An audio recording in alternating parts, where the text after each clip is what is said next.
गळ्यामध्ये ग महून माळ पुतळ्या माळ,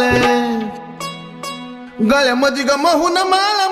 माळ पुतळ्या माळ, चंद्रहाराला जागा कर काय अंबिका माय, चंद्रहाराला जागा कर काय पार्वता माय,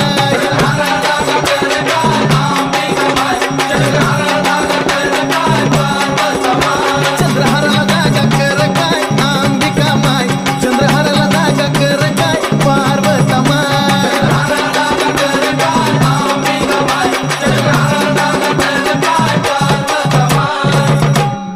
हातात गोट पाटली, हातात गोट पाटली ग चुड्याचा लई थाट, हातात गोट पाटली ग चुड्याचा लई थाट, बाजू बांधाला घुंगरू दाट ग अंबिका माय, बाजू बांधाला घुंगरू दाट ग पार्वता माय.